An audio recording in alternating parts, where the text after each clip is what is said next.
Hey guys, welcome back to Andy's Corner. Today we are on top of a restaurant here working on a rooftop Aaon unit. We have a combustion blower to replace. Pretty simple, standard kind of thing. This one, the bearings are squealing real bad in it. It's getting pretty rusted out, so it was time for a new one. So we're going to get that put in today. It's a pretty simple process, nothing too major by any means. So let's see what we can do. All right, so first things first, obviously we're going to shut the power off to everything. I'm going to go ahead and grab my meter. I'll check the voltage on the wires back here. We'll get everything cut loose. Even though that disconnect is off, I always go ahead and check the voltage just to make sure there's nothing there. Obviously you don't want to hurt yourself, but like I said, these things come off pretty easy.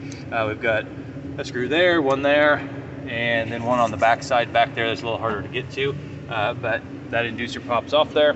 New ones have the same little flanges for the screws. We'll use some RTV sealant in there to make sure everything's sealed there so it can't suck any air around it, and then we'll be ready to go.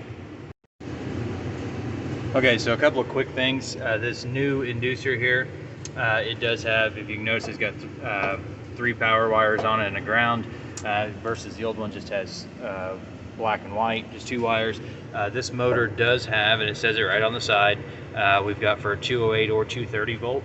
It tells you which wire to pick as far as color. So you definitely want to make sure you hook that up right, which you can just check your main power coming in and see what kind of voltage you've got.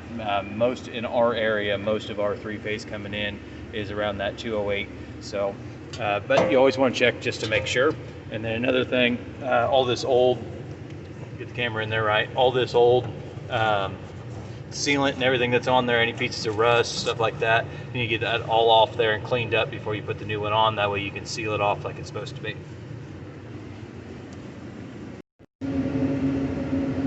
All right, so we've got everything in there, we've got everything wired, we have all of our wires tied back. One thing I said earlier, that this one does have 3 wires on that motor.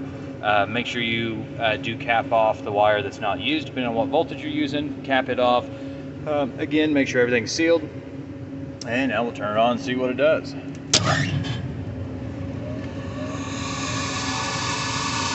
at that. Little thing took right off. It's awfully loud. So, like I said, a pretty easy install, no big deal really all in all. So that's it to replace an inducer. Have a good day.